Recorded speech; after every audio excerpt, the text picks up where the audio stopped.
인사하세요. 우리 뭐 인사도 다 가르쳐 줘야 되는 것 같아요. 그래요. 이렇게 인사합시다. 참 잘 오셨습니다.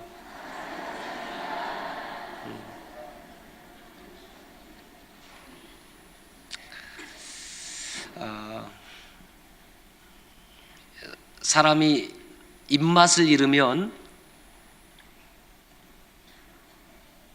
밥을 먹기 싫죠. 예. 입맛을 잃었어요. 그럼 뭐라 그래요? 밥맛으로 먹어야지. 그러니까 밥맛을 잃었어요. 그러면은 입맛으로 먹어야지. 예. 사람이 입맛을 잃으면 무엇이든지 먹고 싶은 생각이 없습니다. 입맛이 잃었다 이 말은 내가 좀 병들었다 그런 말이죠. 그래서 입맛이 돌아오는 것, 그래서 밥이 먹고 싶은 것, 그것을 쉽게 말하면 회복이라고 하는 겁니다. 회복. 왜 주제가 회복일까? 물론 뭐 어렴풋이 다 짐작은 하겠지만 개인적인 차원을 넘어서 그 다음에 교회적으로 그리고 국가적으로 우리는 너무나 많은 것을 잃어버렸고 또 잃어버리고 살고 있기 때문에 회복해야 될 것이 참 많이 있기 때문에 회복이라고 정했습니다. 개인적으로 또 가정적으로 또 교회적으로 또 사회적으로 국가적으로 회복해야 될 것들이 얼마나 많이 있습니까? 크게는 우리 삼천리 금수 강산이 분단이 지금 너무 심각하게 구착화되고 있잖아요. 통일을 바라지 않고 통일을 필요로 하고 있지 않은 세대들이 점점 늘어나고 있습니다. 늘어나고 있어요. 반이 잘라졌어도 나만 잘 먹고 잘 살면 괜찮다 그런 마음으로 지금 북한에는 고통받고 있는 우리 동포들이 있음에도 불구하고 우리는 여전히 이기주의에 빠져서 그들에 대한 기도를 하지 않습니다. 김일성, 김정은이 누워있는 금수산 태양궁전이라고 하는데 제가 봤을 때는 금수산 태양궁전이 아니라 김일성, 김정일 시체 안치소, 시체 안치소. 그것이 어떤 곳이냐 하면 바로 우리나라의 정말 중요한 1907년도에 평양 대부흥을 이끌었던 평양 장대현 교회 자리. 그 자리가 다시 예배당으로 회복되어지는 역사가 있어야 되지 않겠는가.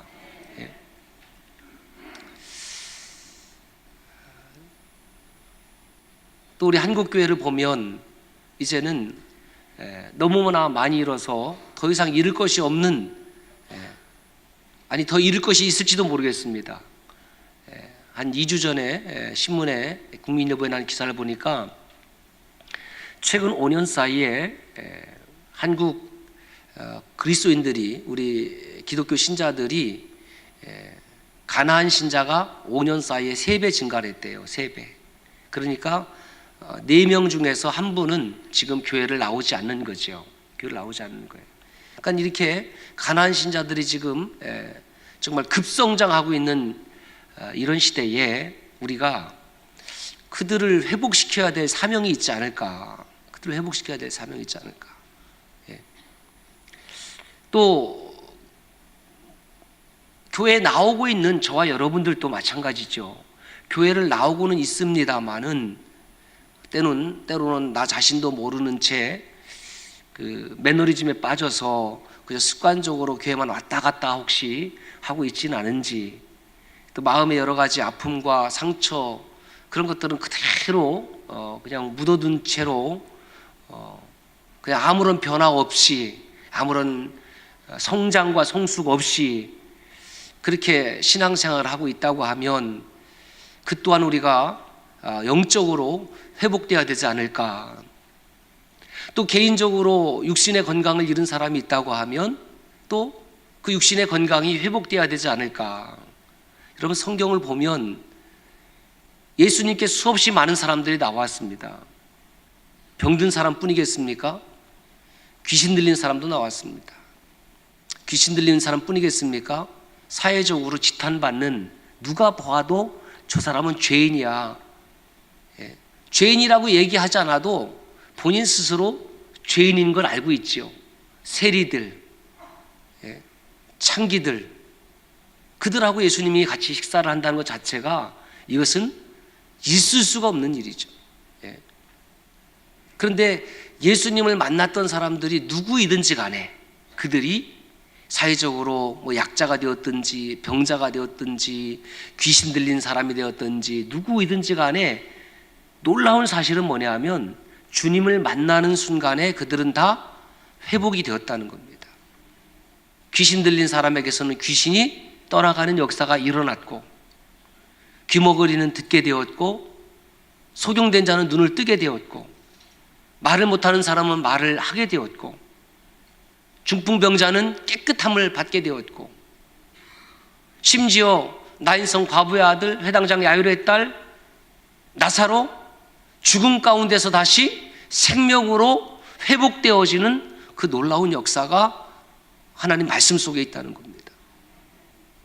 그래서 우리가 회복해야 될 그 초점은 오직 예수 그리스도입니다.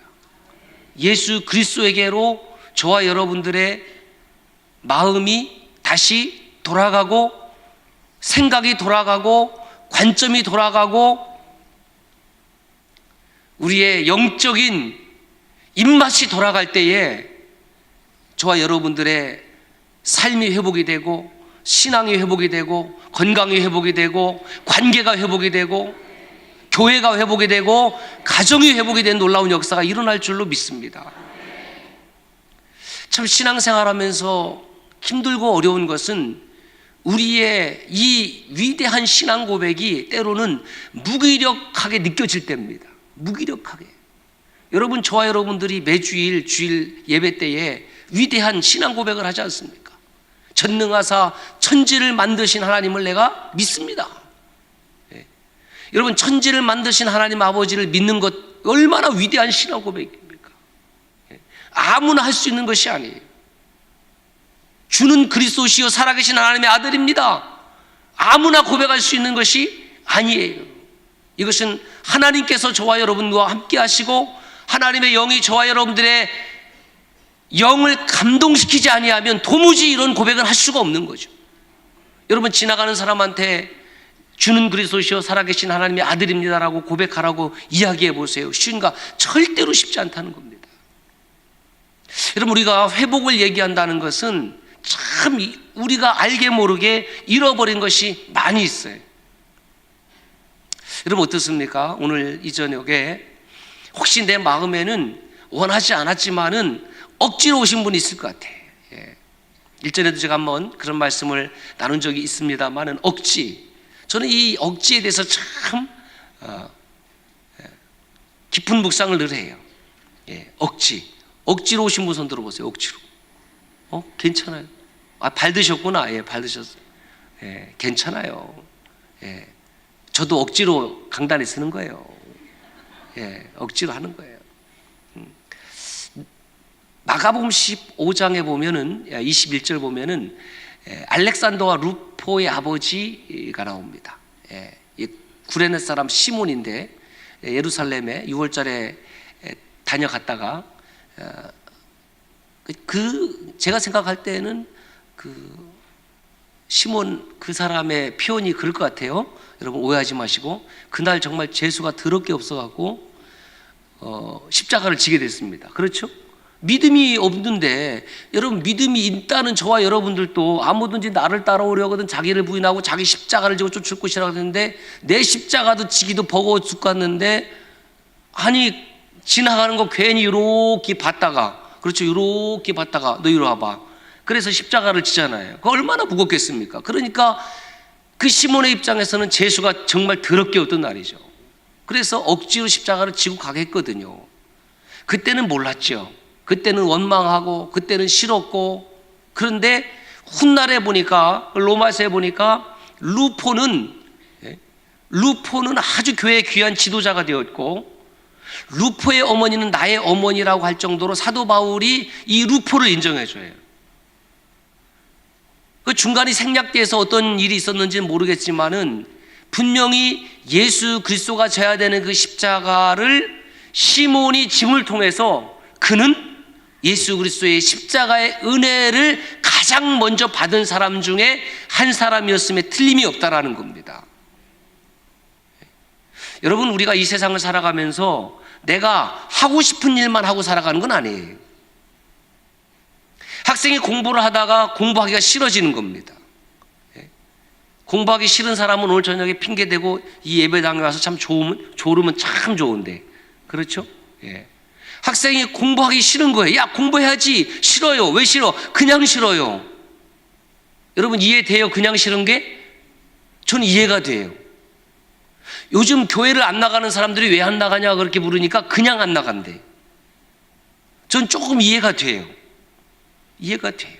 그 마음을 좀 받아줘야 될 것 같아요. 왜 그렇습니까? 공부에 대한 흥미를 잃은 겁니다. 재미를 잃은 거예요. 이걸 신앙적으로 바꿔 말하면 왜 교회를 안 나가느냐? 신앙생활에 대한 흥미를 잃은 거예요. 신앙생활에 대한 열정을 잃어버린 겁니다. 여러분, 찬양을 하더라도 찬양을 통해서 내 안에 기쁨이 있고 찬양을 통해서 힘이 나야 되는데 찬양을 통해서도 힘이 일어나지 아니하고 찬양을 통해서 기쁨이 있지 아니하면 찬양 부르기가 싫은 거예요. 얼마든지 이해할 수 있어요.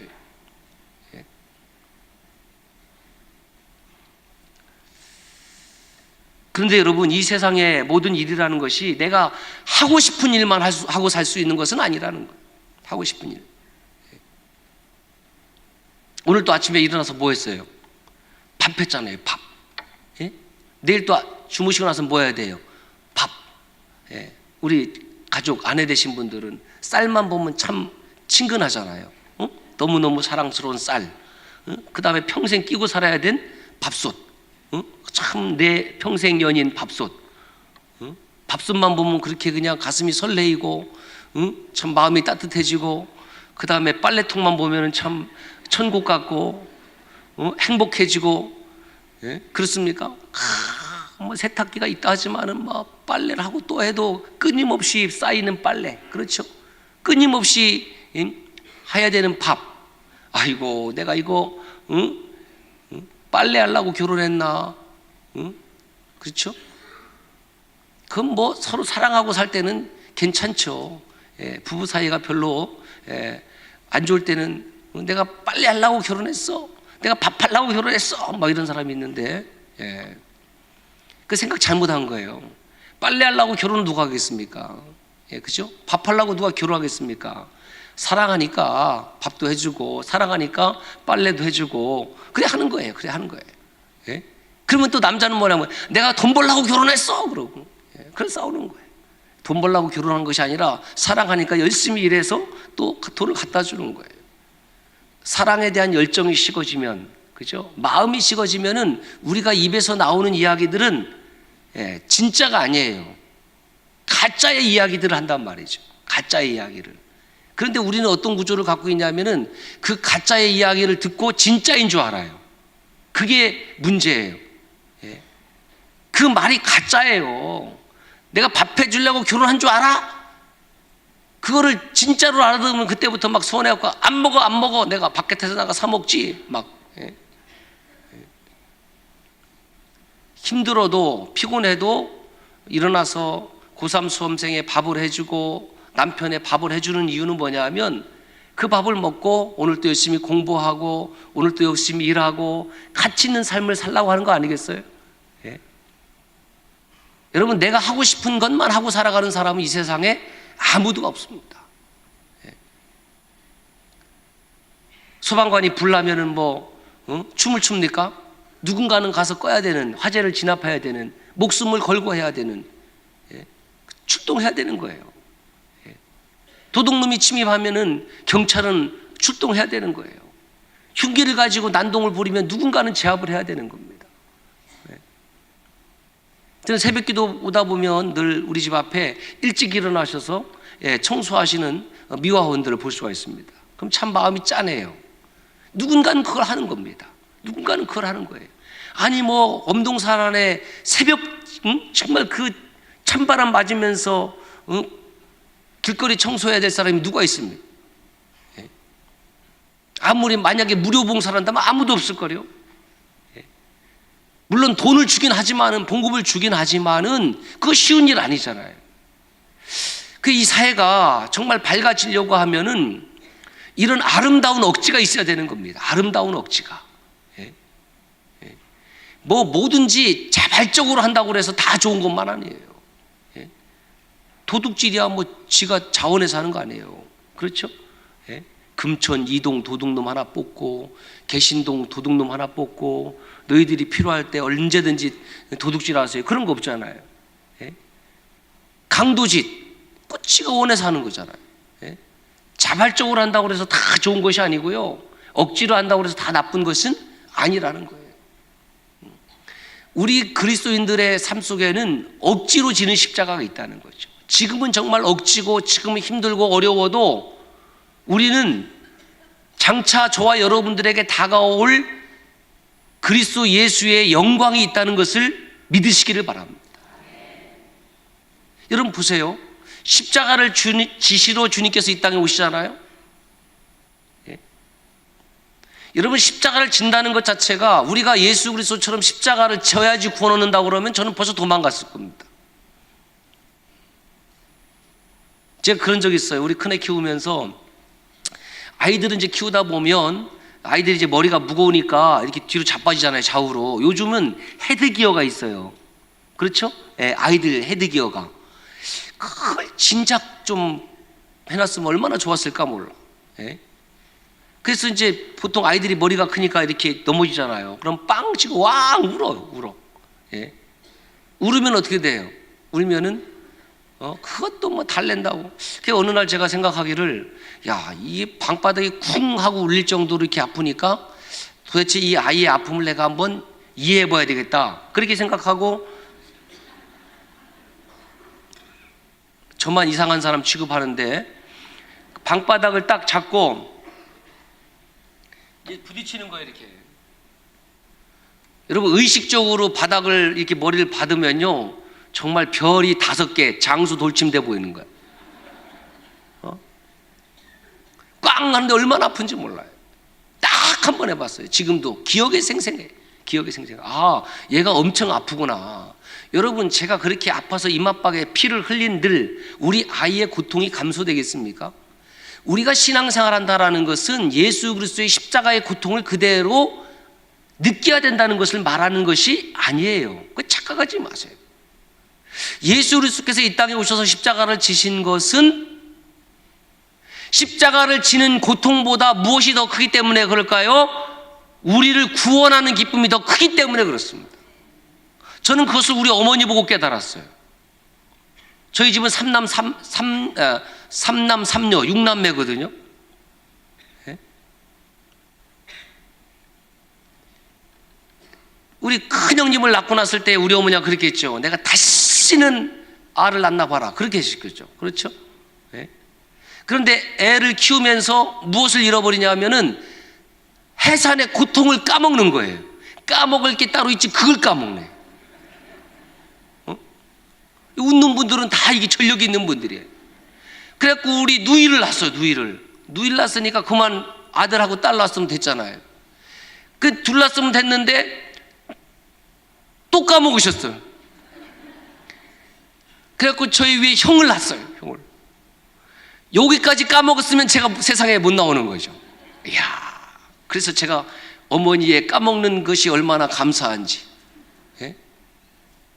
여러분, 뭐 우리 남자들은 모르잖아요, 해산의 고통을. 예? 지금이야 뭐 산부인과 기술이 발달해서 안 되면은 뭐 무통분만, 그 다음에 뭐 제왕절개 이런 거 쉽게 하는 것 같지만은 예전에는 그거 안 되면 낳다가 돌아가신 분들 많이 있지 않습니까? 그러니까 지금이야 뭐 안 그렇겠지만 옛날에 애를 낳는 것은요, 생명을 걸고 생명 낳는 거예요.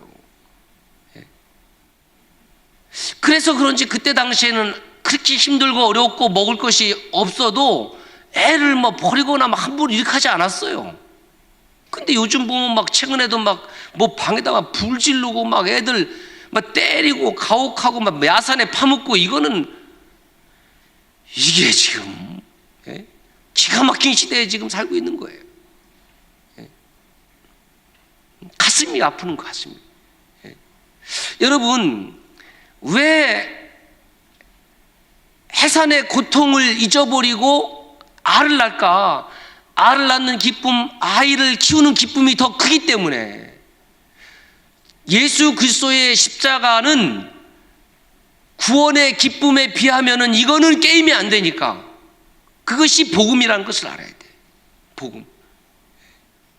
우리가 신앙생활하는 것이 힘들고 어렵고 때로는 하기 싫고 내가 왜 이것을 해야 되나 이렇게 절망할 때도 있지만은, 그것보다 저와 여러분들에게 주신 하나님의 구원의 기쁨이 더 큰 사람은 그것을 이겨낼 줄로 믿습니다. 이게 작아지니까 문제가 되는 거예요. 구원의 기쁨이 작아지고 구원의 감격이 작아지고 하나님의 은혜가 작아지고 점점 작아지는 거예요. 점점 움츠려드는 거예요.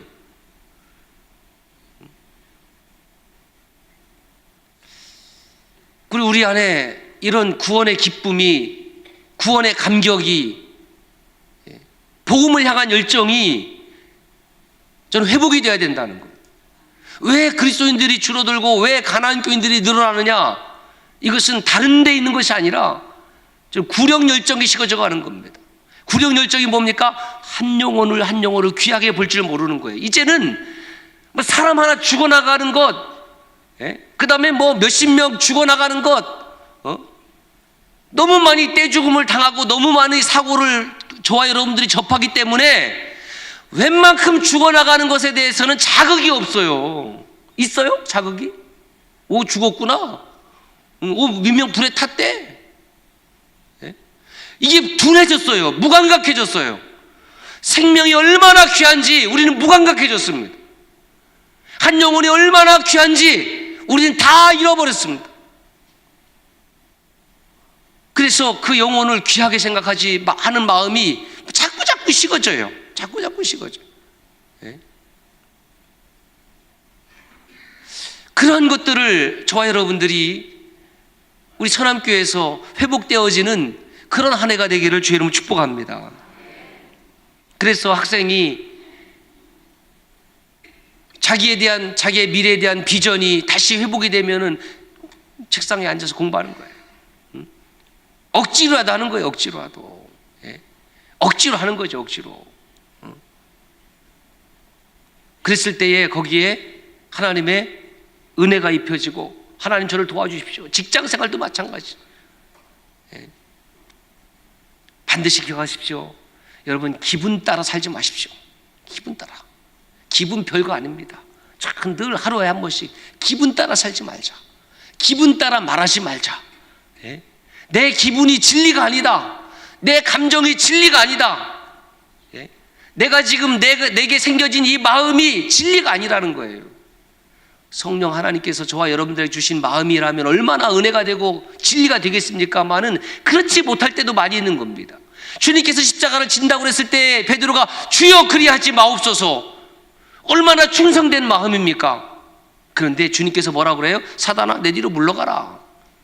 네 마음은, 그 마음은 하나님이 원하시는 마음이 아니라는 거예요. 베드로조차도 그렇죠. 목사가 되었든지 장로가 되었든지 권사가 되었든지 그 누가 되었든지 간에 내가 품는 생각, 내가 품는 마음이 항상 절대 진리를 반증하는 것은 아니라는 겁니다. 내 안에 하나님의 영이 임하지 아니하면 나는 회복 불가능입니다. 회복 불가능해요. 오늘 말씀해 보세요.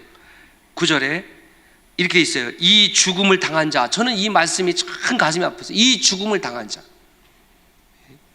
이 죽음을 당한 자에게 불어서 살아나게 하라. 살아나게 하라.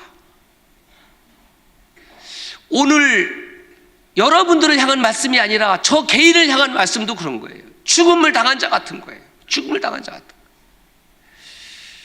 거예요. 저는 이제 대입고사니까 제가 저는 원래 공부를 영어 영문학을 하고 싶었어요. 영어 영문학. 예. 또 고등학교 때는 또 일어를 공부했네. 예. 그래서 일어도 좀 하고 싶었고. 예. 그런데 어찌됐든 제가 일어 일문학과에 들어가게 됐는데 하여튼 마음에 안 들었어요. 그래서 다시 이제 공부를 하는데 대전에서 제가 학원에 갔는데 그때 어떤 영어 선생님이 뭐 이렇게 하다가 물어보잖아요. 질문하면 모르면은 뭐라 그러면 야 이 뼈다구야 그러는 거예요. 옆 사람한테 한번 그렇게 해보세요. 야 이 뼈다구야. 시작. 빨리 해보세요. 시작. 아니 뭘 물어보면 야 이 뼈다구야 그러는데 기분이 좋아요 나빠요? 속으로 기분이 더럽게 나쁜 거예요. 아니 말을 저렇게 심하게 하죠 이렇게. 예? 그 뼈다구가 뭡니까? 선생님 아니 뼈다구가 뭡니까? 뼈다구가 속으로만 했어요. 속으로. 감자탕집에 갔습니다. 자 여기 뼈다구 2인분 주세요 있습니까? 없습니다. 뼈다구는 뭐냐면 감자탕집에서 다 고기 다 발라먹고 난 그게 뼈다구예요. 뼈다구 아셨죠? 거기다가 게자를 하나 붙이면 개뼈다구가 되는 거예요. 자, 개뼈다구가 쓸모가 있어요 없어요? 없지요. 아니 쓸모 있어요. 어디에 쓸모 있어요? 강아지한테 쓸모 있어요. 강아지한테 주면은 그거 갖고 놀아요. 그게 개뼈다구예요. 그리고 제가 하나님 말씀 보다가 신학 때 말씀 보다가 갑자기 이 말씀을 보는데 야, 이 깨달음이 오는 거예요. 예? 마른 뼈가 나오네. 요 뼈다구 나오는 거 뼈다구. 이 마른 뼈들이 왜 마른 뼈이 됐느냐? 왜 선생님이 나한테 그리고 우리 학생들에게 뼈다구를 했느냐? 이유는 간단했어요. 알 것을 모르니까. 알고 살아야 될 것을 모르고 사니까. 학생이 당연히 알아야 될 것을 모르니까 알 것을 모르는 상태를 뼈다구라고 하더라고요. 그런데 이 말씀에도 보니까 알 것을 모르고 살아가니까 알 것이 무엇입니까? 하나님입니다. 하나님을 알고 하나님을 예배하고 하나님께 영광 돌리는 삶을 살아야 되는데 그것과 상관없이 사니까 그 삶의 인생들이 어떻게 보이냐면 뼈들이 되는 거예요. 마른 뼈가 되는 거예요. 마른 뼈다구가 되는 겁니다.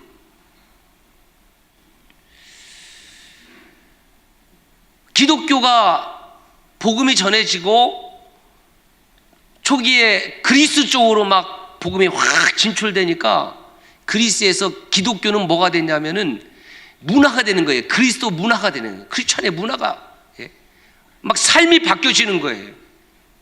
여러분 복음이 여러분들 안에 들어가 있으면은 여러분들의 개인적인 문화가 바뀌어집니다.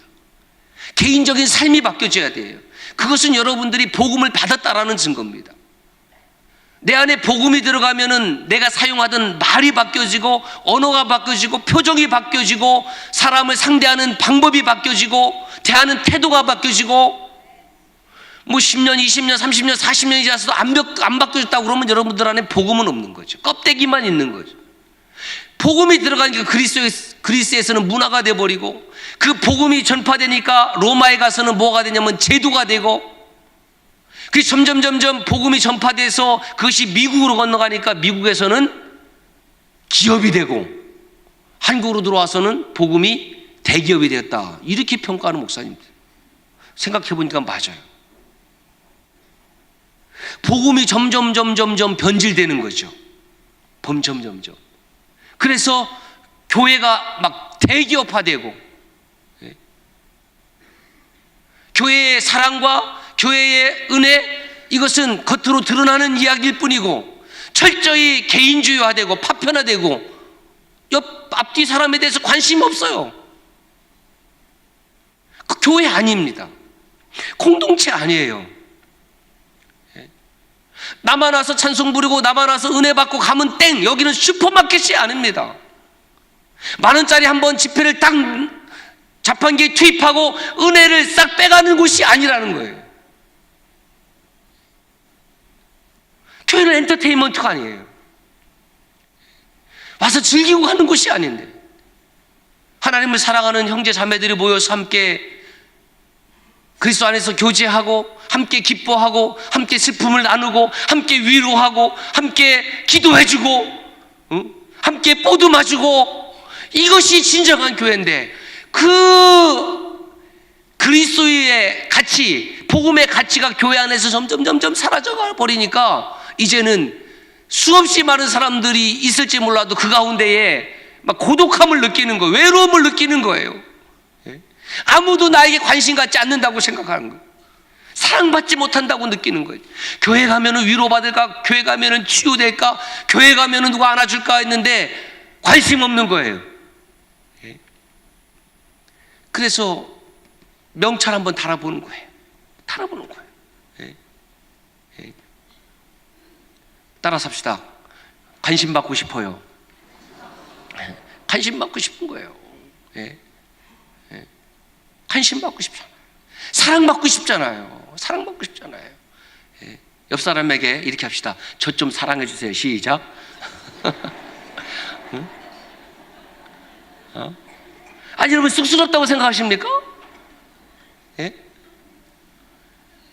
여러분 어떻게 생각하세요? 여기 장로님들 계시는데 장로님들한테는 여러분들이 무조건 사랑만 받아야 되겠습니까? 제가 생각하기에는 우리 장로님들도요 사랑이 많이 필요한 분들이에요.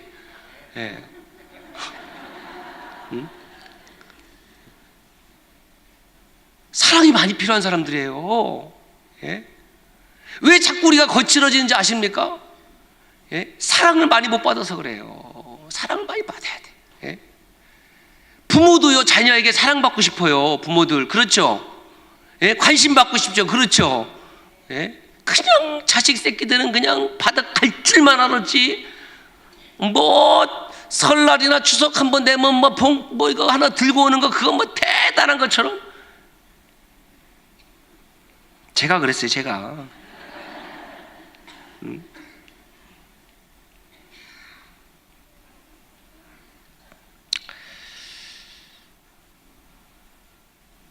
하나님을 모르는 인생은요 뼈다귀 인생입니다. 뼈다귀. 메마른 인생이에요. 모든 분야에서 우리가 지금 결핍을 느끼고 외로움을 느끼고 그리고 부족함을 느끼고 공허함을 느끼는 이유는 뭐냐면 하나님이 계시지 않은 거예요. 파스칼이 뭐라고 그랬어요? 사람의 영혼 속에는 하나님만이 채울 수 있는 빈 공간이 있다고 그랬어요. 빵새에 있어요. 빵새. 그러니까 하나님만이 채울 수 있는 빈 공간을 하나님이 아닌 다른 것으로 채우려고 하니까 채워지지 않는 거예요. 돈으로도 안 채워지고 멀거리도 안 채워지고 권력으로도 안 채워지고 재미있는 이야기로도 안 채워지고 안 채워져요. 왜? 하나님을 채워야 되니까. 하나님을 채워야 되니까. 우리가 왜 예배를 드리고 찬송하고 기도하고 말씀의 은혜를 사모하느냐? 그 영역은 그 공간은 하나님의 공간이기 때문에 그렇습니다. 송구영신 예배 주일날 말씀을 나눴습니다. 누가복음 12장에 보면은 우리가 누리고 있는 모든 것은 다 하나님의 시간 안에서 누리고 있는 거예요. 하나님의 시간 안에서 3차원의 시간 안에서 먹을 것, 입을 것, 쓸 것, 즐길 것 모두 다 하나님의 시간 안에 있다는 것을 여러분 아셔야 돼요. 하나님의 시간 안에. 그래서 그 하나님이 내 안에 임재하지 아니하면 나는 공허한 거예요. 너무 외로운 거예요. 그걸 찾아서 고민했다는 거 아니에요, 파스칼이. 그래서 발견하는 거, 사람의 영혼 속에는 하나님만이 채울 수 있는 빈 공간이 있구나. 그 하나님만이 채울 수 있는 공간으로 부지런히 찬송하고 기도하고 말씀을 채워넣는 저와 여러분 되시길 주 여러분 축복합니다. 그 하나님을 모르는 인생은요 하나님의 영광과 무관한 거. 하나님의 영광과 무관하니까 그저 슬프고 나만 외로운 것 같고. 여러분 그렇지 않습니다.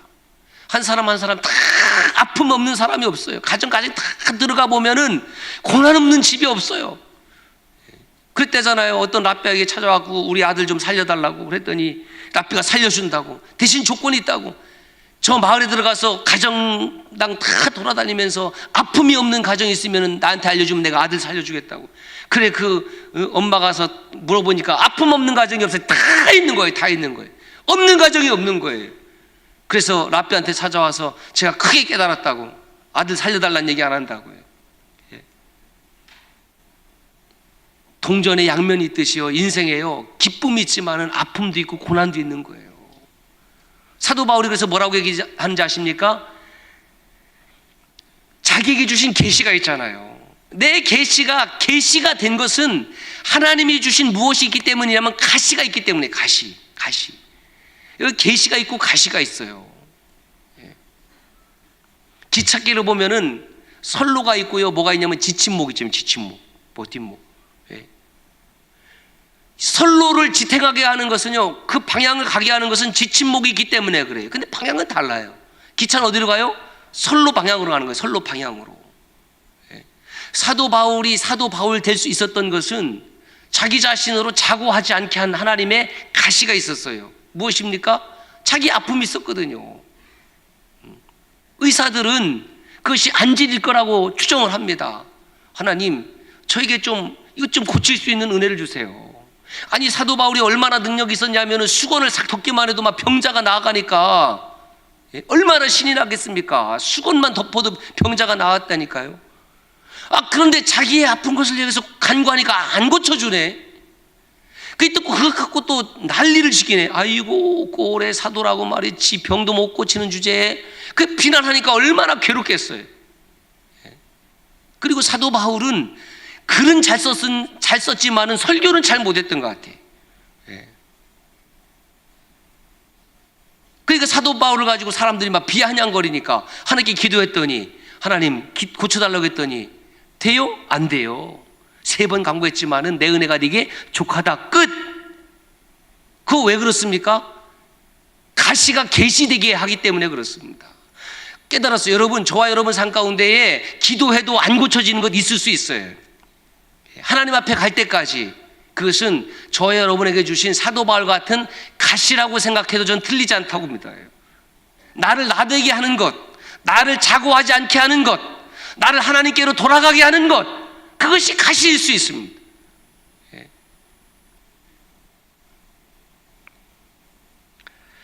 북이스라엘이 722년에 호세 왕 때 아시리아에 의해서 멸망당하고요, 남유다가 BC 586년에 바벨론에 의해서 시드기야 왕 때 멸망을 당합니다. 그때 25살의 제사장 부시의 아들 에스겔이 바벨론 포로로 잡혀갑니다. 그리고 5년 후에 이제 선지자의 사명을 받아서 22년 동안 선지자 노릇을 합니다. 하나님께서 에스겔 선지자를 그발강가로 불러주셔서 에스겔 선지자에 대해서 환상을 보여주는데, 그 환상의 내용이 오늘 본문 말씀이에요. 골짜기로 내려가십니다. 그 골짜기에는 뭐가 가득했습니까? 뼈다구가 가득, 뼈다구가. 여러분, 얼마나 황망하겠습니까? 3절 말씀 보면은, 인자야, 이 뼈들이 능히 살 수 있겠느냐? 주 여호와여, 주께서 하십니다. 모르죠, 뭐 내가 살 수 있는지. 그 말이에요. 너는 이렇게 말해보라. 마른 뼈들아, 여호와의 말씀을 들으라. 저는 뭐 과거나 오늘이나 앞으로도 이 말씀이 제 개인적으로 교회와 우리 한국교회에 계속해서 선포돼야 될 말씀이라고 생각해요. 마른 뼈들아, 여호와의 말씀을 들으라. 우리가 마른 뼈와 같은 상태 아니냔 말이죠. 5절 6절 보십시오. 내가 생기를 너에게 들어가게 하리니 너희가 살아나리라. 너희 위에 심줄을 두고 살을 입히고 가죽으로 덮고 너희 속에 생기를 넣으리니 너희가 살아나리라. 내가 여호와인 줄 알리라. 그래서 에스겔이 이 말씀을 잘 읽어보면 여호와께서 명하신 대로 따라가는 거예요. 명하신 대로 선포한 겁니다. 자기가 혼자 신나서 선포한 것이 아니라 여호와께서 말씀하시면 선포하시고, 말씀하시면 선포하시고. 여러분, 신앙생활이 뭐냐면은 여호와께서 말씀하시는 대로예요. 이스라엘 백성들이 출애굽 40년 동안 훈련받은 것이 뭐냐면 여호와께서 가라면 가고 여호와께서 멈추라고 하면 멈추는 거예요. 그거 훈련받은 겁니다. 여호와께서 가라고 하지 않았는데 가는 것은, 이거는 뭐 죽는 수밖에 없는 거예요. 멈추라고 그랬는데 멈추지 않는 것도 죽는 수밖에 없는 겁니다. 왜냐하면 구름이 자기들을 덮지 않으니까 그 뭐 일사병 열사병 걸려서 죽는 거예요. 말씀대로 선포했더니, 하나님의 말씀이 그 뼈들에게 제대로 선포됐더니, 무엇이? 하나님의 말씀이 제대로 선포됐더니, 놀라운 것은 그 뼈들이 서로 연결이 돼서 힘줄이 생기고 살이 덮이고 가죽이 덮이고, 이상한 일이 일어난 거죠. 이상한 일이. 왜? 하나님의 말씀이 선포되니까. 그것으로 끝난 것이 아닙니다. 9절 말씀 다시 한번 읽어보겠습니다. 9절 말씀 시작.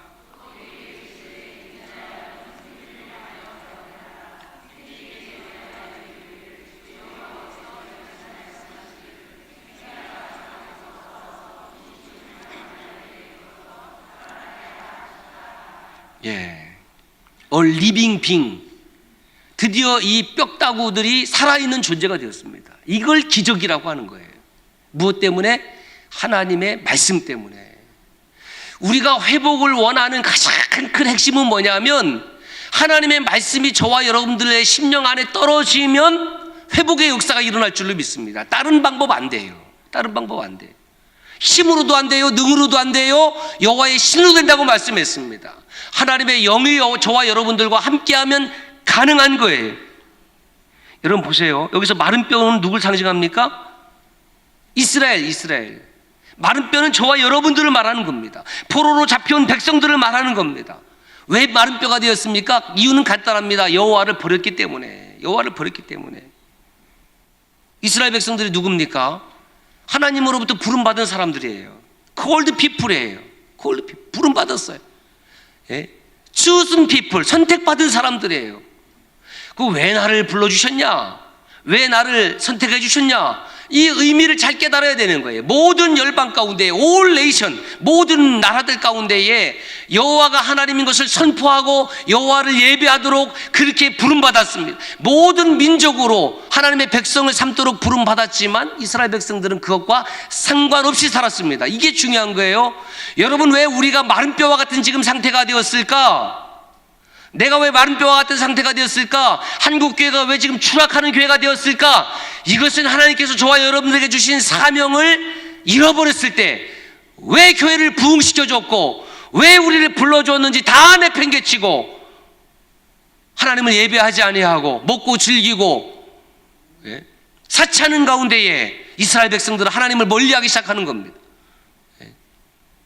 하나님을 증거하잖아요. 이방인들을 아주 우습게 여깁니다. 왜 불렀냐? 이방인들로 하나님의 백성을 삼으라고, 선교하라고. 그런데 이방인들을 향해서 우월의식을 갖는 겁니다. 못된 우월의식이죠. 못된 선민의식이죠. 나만 구원받았다. 그러니까 이방 사람들하고 대적이 되는 거예요. 뭐라고 가르치느냐? 야, 이방 사람들을 아버지한테 묻는 거죠. 유대인 아이가 유대인 아버지한테, 아버지, 저 이방 사람들을 왜 만들었습니까, 하나님? 그럼 아버지가 가르쳐 주는 거예요. 지옥의 땔감으로 쓰기 위해서. 여러분, 얼마나 무서운 말입니까? 그게 거꾸로 말하는 거예요. 아들아, 저 이방인들을 왜 하나님 만들었지? 예, 아버지, 지옥의 땔감으로 쓰기 위해서요. 여러분, 이만큼 교만했어요. 이만큼. 누가? 이스라엘 백성들이.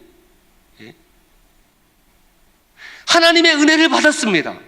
하나님의 구원을 저와 여러분들이 받았습니다. 그런데 그것을 전혀 나누지 않았습니다. 교만하게 사용했습니다. 그리고 나서 마른 뼈가 되었습니다. 하나님을 버렸기 때문에 하나님께서 이스라엘 백성들과 유다를 버렸습니다.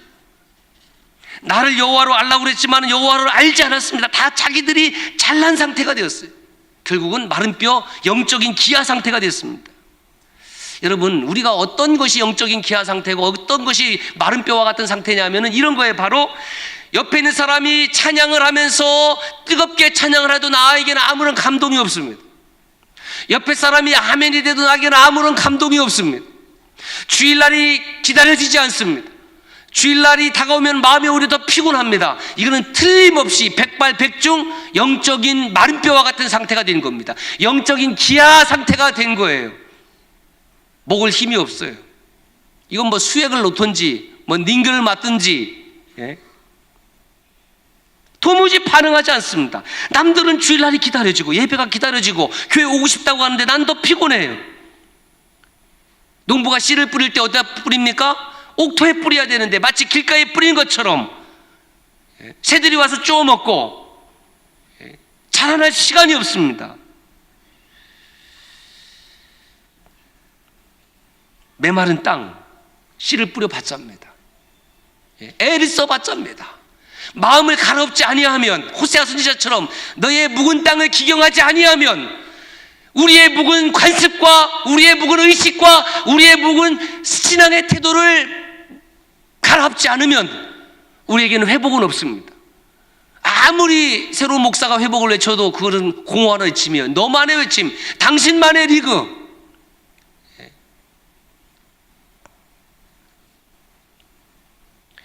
거룩한 보혜사 성령께서 저와 여러분들을 붙잡아 주시지 아니하면 우리는 마른 뼈 이상으로 살아날 수가 없습니다. 마른 뼈는 스스로 일어날 수가 없습니다. 오직 성령이 너에게 임하시면 그랬습니다. 오직 성령이 너에게 임하시면 똑같은 말이에요. 하나님의 말씀이 마른 뼈 가운데 임하시면 힘줄이 생기고 뼈가 연락하여 붓고 살이 채워지고 거죽이 덮이고 하나님의 생기 루아흐가 들어가는 거예요. 그러니까 하나님의 생기가 들어가기 전까지는 사람의 모양을 띄고 있지만은 기동할 수 없어요. 움직일 수 없어요. 그러니까 하나님의 생기가, 하나님의 영이, 홀리 스피릿, 성령이 역사에서 들어가니까 그 뼈다구들이 힘이 큰 군대가 되었다는 겁니다. 예? 무에서 유가 되는 겁니다. 무에서 아무 힘이 없지요. 여러분, 저와 여러분들은 하나님 앞에 우리가 이 밤에 무엇을 고백해야 되냐면, 하나님, 저는 무능력합니다. 전적으로 무능력합니다. 구원에 대해서 전적으로 무능력합니다. 은혜에 대해서 전적으로 무능력합니다. 하나님, 저를 불쌍히 여겨주시고 성령의 단비를 부어주시옵소서. 오직 성령이 너에게 임하시면 너희가 권능을 받고 예루살렘과 유대와 사마리아와 땅끝까지 이르되 증인이 되리라. 성령을 받지 아니하고 예루살렘에 가봤자 꽝이고, 성령을 받지 아니하고 사마리아 가봤자 아무 소용이 없는 거예요. 아무 소용이 없는 거예요. 하나님의 영을 의지하지 아니하고는 금쟁반의 옥구루술 같은 설교를 한다 할지라도 거기에는 마른 뼈가 회복되는 역사는 일어나지 않는다는 겁니다. 누가 복음의 증인이 됩니까? 누가 교사가 되고, 누가 찬양대에 앉고, 누가 교회 주방에서 헌신하고, 누가 안내를 하고, 누가 죽어가는 영혼을 불쌍히 여기고, 누가 우리 교회 오는 사람을 긍휼히 여기고 기뻐하고 환영하고, 마치 집 나간 둘째 아들이 돌아왔을 때 아버지가 버선발로 뛰어나간 것처럼 그렇게 할 수 있느냐는 거예요. 그런 교회가 우리 선함교회가 되기를 주님 축복합니다. 당신이 하겠지, 아니 내가 해야 돼요. 장로님이 하겠지, 아니 내가 해야 돼요. 목사님이 하겠지, 아니 내가 해야 돼요. 복음의 증인은 다른 말로 말하면 성령 충만한 사람입니다. 참으로 안타까운 사실은 너무나 오늘 우리가 무기력증에 빠져 있는 겁니다. 너무나 무기력증에 빠져 있는 거예요. 저는 개인적으로 어떤 사람을 좋아하냐면, 정말 골은 못 넣어도 열심히 뛰는 사람 좋아합니다. 예? 축구할 때 보면은 골 넣는 사람이 있고 열심히 뛰는 사람이 있어요. 물론 열심히 뛰면서 골 넣으면 참 좋은데요, 골 넣는 사람은, 축구 좋아하는 사람들 오해하지 마세요. 꼭 골대 앞에서 혼자 얼쩡얼쩡 하다가 남들 보고 받아갖고 골이 넣고 지가 혼자 막 그 골이 골대까지 가려고 하면 수많은 사람들이 도왔어야 돼. 우리 교회는 골 넣고 이렇게 하는 사람이 필요한 것이 아니라 골대까지 골을 막 보내는 사람이 필요한 거예요. 그러면 열심히 해야 돼. 열심히. 골을 좀 못 넣으면 어때요? 내가 골 안 넣으면 어때요? 내가 골 안 넣으면 어때요? 예? 우리 팀이 이기면 되는 거지. 할렐루야. 제주도에 가면은 열방대학이 있는데, 들으니 열방대학 DTS 그 훈련을 받거든요. 제자 훈련 받는데 6개월 동안 받는다는 거예요. 훈련 열심히 받았어요. 받아갖고 나가서 사역해야지. 그럼 다시 들어온다는 거예요. 왜? 다 훈련 덜 됐습니다. 또 들어와서 또 훈련 받고 사역해야지. 다시 또 들어온다는 거예요. 저 덜 됐습니다. 네? 세상과 맞짱 뜨는 그리스도인들이 없는 거죠. 두려운 거예요. 군대 입대해갖고 신병훈련소 해갖고 6주간 교육을 받아갖고, 야 6주간 훈련 받았지, 예 이병 홍길동, 야 자대 가야지. 못 갑니다. 예. 다시 훈련시켜 주십시오. 알았어. 6주간 또 훈련시켰어요. 후배기스트라고. 이제 가야지. 못 갑니다. 훈련 받았으면 가야 될 거 아니에요. 가야 될 거 아니에요. 예? 신학대학 다니던 학생이 20년 전에 전방에 와서 군복무 못하겠다고 막 자살하겠다고 난리 나갖고 데려다가 왔어요. 우리 연대장님이 데리고 있으라고 그래요. 그래 데리고 와서 그냥 하고 싶은 대로 했더니 막 교회 와서 여기서 막 기타 치고 막 주여 당신께 감사하리다 막 할렐루야 하고 막 혼자 막 일주일만 생쇼를 하고 막 그냥 그래 열심히 해라 막 그러다가 뭐 또 힘들면 막 저기 장의자 또 뒤비져서 주무시고 막 야 그래 또 밥 때 되면 또 막 밥 잘 먹고 일주일 달 냅뒀어요. 그런 다음 일주일에 자 이제 전방 가야지 했더니 막 눈이 막 땡그러지면 사실 목사님 못 갑니다 와 하고 그러지. 예? 정신과 군의가 나고 3달을 상담했는데 뭐 개갈이 안 나니까 그래서 내가 너 죽을래? 야 너 예수 믿는 사람이 그렇게 찬양하고 기도 왜 했어? 너 왜 했어? 기도했으면 너 진짜 찬양했으면 하나님이 너와 함께 하면은 믿지 않은 애도 가서 근무 잘하는데 네가 하나님을 믿는 사람이라면 오히려 은혜가 되고 덕이 돼야지. 너 목사 절대 하지 마 이놈아. 내가 그 신학교에다가 내가 공문 보내서 절대 하면 안 된다 그럴 거예요. 비겁한 놈. 1시간 동안 막 그냥 말로 막 그냥 죽사발 난도질을 해놨어. 얘가 막 KO돼갖고 막 거품을 와. 예? 그래서 머리에서 손 얹고 기도했어. 야, 너 그러지 마라. 하나님이 너와 함께 하시지 않냐. 네 믿음을 보여줘야지. 나는 교회 안에 그리스도인이 필요한 게 아니다. 하나님은 교회 안에 그리스도인이 필요한 게 아니다. 하나님은 이 선함교회 예배당 안에 그리스도인이 필요한 것이 아니라 이 예배당 밖에 나가서 저와 여러분들이 세상 가운데에 믿음으로 철저하게 각계전투에서 싸워나가면서 승리하는 것을 필요로 한다. 할렐루야. 예? 그래서 나가서 부상당해서 오는 거예요. 와서 찬양으로 회복되고 기도로 회복되고 말씀으로 회복이 되고 할렐루야. 그게 교회지. 그게 교회지. 예? 교회에서 한번 상처받으면요 다시 일어나는데 한 6개월 걸린대요.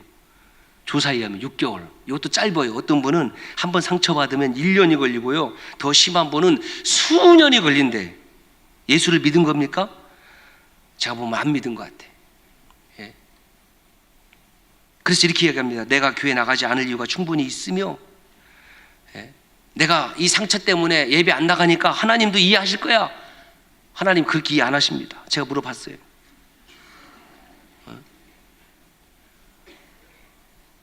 따라서 합시다. 상처 없는 인생은 아무도 없습니다. 여러분 이제 겨울이잖아요. 이 겨울이 이게 언제 지나가 얘들이. 또 왜 저녁에 또 갑자기 추워.